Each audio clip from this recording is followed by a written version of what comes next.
Olá, seja bem-vindo ao meu canal, aqui quem fala é o Eduardo e o capítulo proposto para a leitura do dia de hoje é Jeremias 52.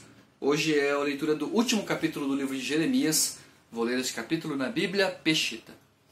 Jeremias 52, aqui nesta tradução, tem como título Reinado de Zedequias e o Exílio, versículo 1 diz: Quando começou a reinar, Zedequias tinha 21 anos e reinou 11 anos em Jerusalém. Sua mãe se chamava Antu, filha de Jeremias, de Líbna. Mas ele fez o que era mal na presença de Yahvé, tal como fizera Joiaquim. Por estas coisas esteve a ira de Yahvé contra Jerusalém e contra Judá, até os lançar de sua presença. E o rei Zedequias se rebelou contra Nabucodonosor, rei da Babilônia. Sucedeu então, no 9º ano do seu reinado, no 10º mês, aos 10 dias do mês, que veio Nabucodonosor, rei da Babilônia, ele e todo o seu exército, contra Jerusalém, e acamparam contra ela, e construíram trincheiras ao seu redor. E a cidade permaneceu sitiada até o 11º ano do rei Zedequias. Aos 9 dias do 5º mês, a fome na cidade se tornou mais severa, a tal ponto que não tinha alimento para o povo da terra. Então foi aberta uma brecha na cidade, e todos os homens de guerra fugiram e saíram da cidade de noite pelo caminho da porta que havia entre os muros, junto ao jardim do rei, pois os caldeus tinham a cidade sob cerco, e foram pelo caminho da campina. Mas o exército dos caldeus perseguiu o rei e capturaram a Zedequias, na campina de Jericó, e todo o seu exército se dispersou de seu lado. Havendo, pois, capturado o rei, levaram-no ao rei da Babilônia, em Diblat, na terra de Amate, onde ele lhes ditou sentença. Depois sacrificou o rei da Babilônia os filhos de Zedequias a seus próprios olhos, e também matou todos os nobres de Judá em Diblat. Depois tirou os olhos de Zedequias e os atou com cadeias, e o rei da Babilônia o levou para a Babilônia e o manteve na prisão até o dia da sua morte. Destruição e despojo no templo de Jerusalém, versículo 12. E no 5º mês, no 10º dia do mês, no 19º ano de Nabucodonosor, rei da Babilônia, veio Nebuzaradã, capitão da guarda, e se apresentou ao rei da Babilônia em Jerusalém. E queimou o templo de Yahvé, o palácio do rei de Judá, e todas as casas de Jerusalém, e ateou fogo a todas as mansões dos príncipes. E todas as hostes dos caldeus, que estavam com o capitão da guarda, demoliram todas as muralhas que rodeavam Jerusalém. Depois Nebuzaradã, capitão da guarda, deportou os mais pobres do povo, o resto do povo que ficara na cidade, os que deserdaram para o rei da Babilônia e os demais do povo. Mas Nebuzaradã, capitão da guarda, deixou alguns dos mais pobres do povo da terra para serem vinhateiros e lavradores. E os caldeus destroçaram as colunas de bronze, as bases e o lavatório de bronze que estavam no templo de Yahvé, e tomaram todo o seu bronze e o levaram para a Babilônia.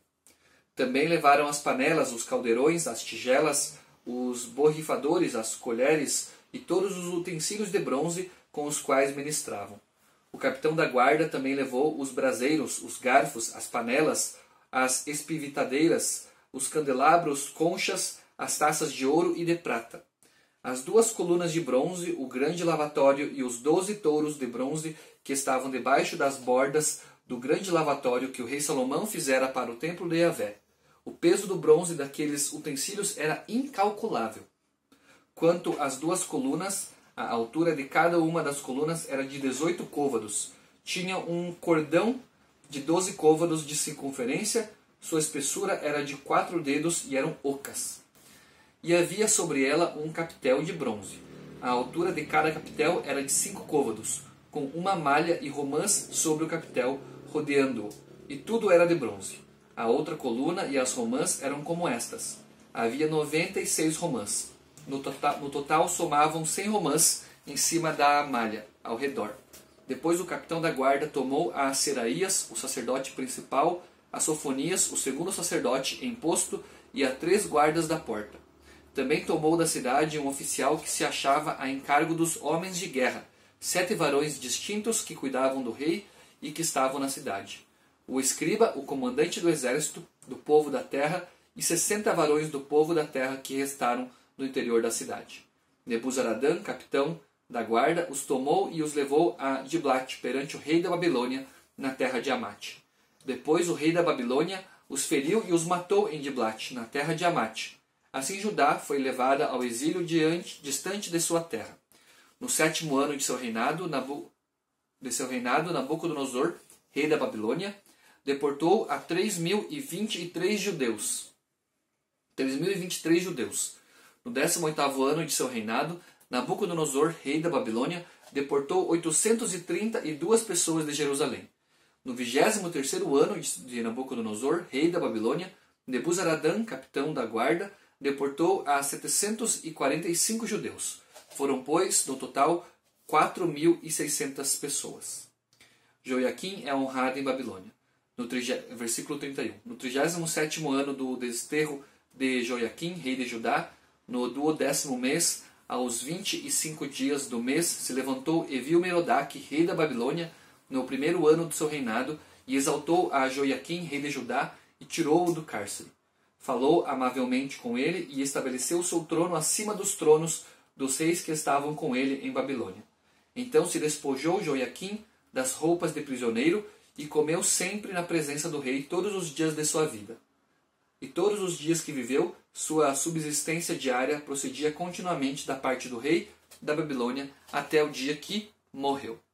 Leitura de Jeremias capítulo 22. Separei aqui alguns comentários relacionados a esse capítulo. O primeiro deles aqui na Bíblia de Estudo Arqueológica diz que Jeremias 52 é um apêndice ao livro. Foi escrito por outra pessoa que não o profeta Jeremias, talvez Baruque. Esse capítulo se assemelha à conclusão do livro de 2 Reis, porém não são cópias um do outro. É provável que ambos os textos tenham por base as mesmas fontes. O Jeremias mencionado nesse versículo 1, não é o profeta Jeremias, né? Aqui na Bíblia de Estudo NVT, também um comentário relacionado a este capítulo, diz o seguinte: este capítulo repete, com o acréscimo de alguns detalhes e algumas alterações, a narrativa de 2 Reis 24, 18 a 25, 30, que relata o último mês da existência de Jerusalém.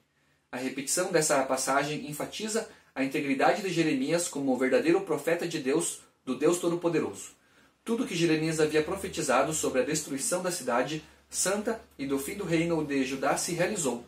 De modo semelhante, tudo que ele havia profetizado sobre o exílio, o sofrimento dos sobreviventes exilados na Babilônia e seu regresso do cativeiro também se realizou. Aqui na Bíblia Brasileira de Estudo, o comentário diz que este capítulo final serve de conclusão para o livro, como relato histórico da destruição de Jerusalém. É uma forma de mostrar como as profecias de Jeremias sobre Jerusalém se cumpriram.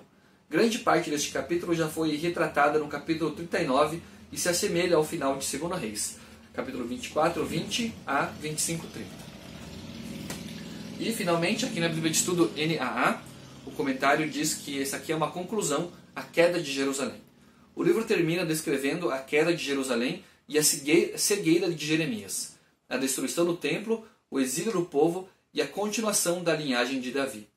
Há paralelos com Jeremias 39, bem como 2 Reis, capítulos 24 e 25. Essa daqui então foi a leitura do capítulo 22 do livro de Jeremias, o último capítulo do livro, bem como alguns comentários relacionados a esse capítulo. Agradeço por você estar me acompanhando, fique com Deus e até o próximo vídeo.